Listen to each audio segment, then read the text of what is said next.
any other medication he had taken. That's what many of them are asking. No, I understand. I was asked about the cold medicine. I asked about the cold medicine. He was not taking any cold medicine, and I don't have anything beyond that. I don't have anything beyond that to share. And look, I've answered this question multiple times at this point. I don't have anything else to add beyond what I have shared with your colleagues here in the room. We really, truly want to turn the page on this. Karine Jean-Pierre said it plainly. We want to turn the page. We want America to turn the page. We are hoping to turn the page. I mean, she said it 3 times. That was quite clear. The page is not turning because there was a lack of answers to the critical fundamental question that was being asked, which is, what happened? What happened? Okay, well, you continue to say it was just a bad night, but is there an explanation then for why it was so bad? If it's not his stamina, if he prepared, as you guys say, for so long, if it's not a problem with his mental fitness, what happened that night? What did we see? I will also add that the president also spoke to this as well. He said, I'm not as smooth as I used to be. I don't debate as well as I used to. I don't walk as easily as I used to. A lack of answers to the critical fundamental question that was being asked, which is, what happened that all of America saw? So Karine Jean-Pierre kept saying, we're not trying to ignore reality. We understand and acknowledge what America saw and witnessed, and that was a really bad night, and that was a bad debate. And we acknowledge that. But she does not offer one bit of evidence or reasoning or rationale for why. Why did America see what they saw that night? After the debate, did the president get examined by a doctor, or did he get a neurological scan? A neurological scan? Look, what I can say is that, just to take a step back, it was a bad night. We understand that it was a bad night. And the president has spoken to this. And he understands that. And so I cannot speak to anything beyond what I just shared. And there were a lot of questions asked by the White House press corps. Can we get more medical records? Can you bring the doctor in here and make them available? Is it time to do a cognitive test? You didn't do one in the last.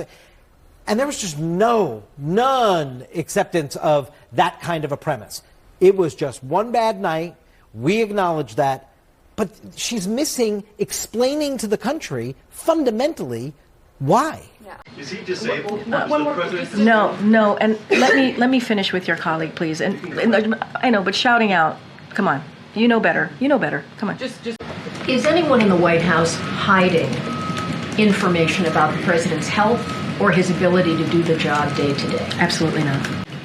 Does President Biden, at 81 years old, have Alzheimer's, any form of dementia, or degenerative illness that will cause these sorts of lapses? And it's a yes or no question. And if you don't know, why don't you, as one of his senior staff members, know? I have an answer for you. Are you ready for it? Yes. It's a no. Obama was 51 during that case. I kind of knew you would say that. Debate. I knew you would say that. But people suggest that what happened, what Americans saw at the debate, has a precursor. What do you say to that? I have engagement with the president pretty regularly. What I see is a strong, resolute president who's always willing and able to work on behalf of the American people. I do not know who these folks are that you speak of, so it's hard for me to talk about that and to speak to that. You just reminded us that President Biden had a cold on Thursday. What medications was he taking in the days or hours leading up to the debate? And I know that question has come in a couple of times to us. He was not taking any cold medication. Was he taking any medication that would have interfered with his performance? He was not taking any cold medication. That is what I can speak to. I've asked his doctor, and that's what he stated to us. I guess I wonder if there's been any consideration given to releasing a more robust set of medical records or something to show his mental acuity. As it relates to something like a cognitive test, to the question that you're asking me about what the speaker, former speaker, said. Obviously, she can speak for herself. His team, who has said, the medical team said it is not warranted in this case. We have put forward a thorough, transparent annual report on his health. Pelosi said it's a legitimate question to ask if this is an episode or is this a condition. Which one is it? Well, what I can tell you is that he had a cold and a bad night. I would not see this as an episode. I would see this as what it was and what we believe it to be, which is it was a bad night. And we have a new poll from CBS News that says 72% of registered voters say the president does not have the mental and cognitive health to serve as president. So are you saying that the majority of Americans are misguided and that they just need to trust Dr. O'Connor and take him at his word? So a couple of things, and I want to say the president is feeling better, and you saw him last night, you saw him today, but he does indeed still have a cold. Look, I want to be very sensitive here, and I think it is important to be sensitive here. We understand how the American people are feeling. We get it. We do. And I do not want to take away from that.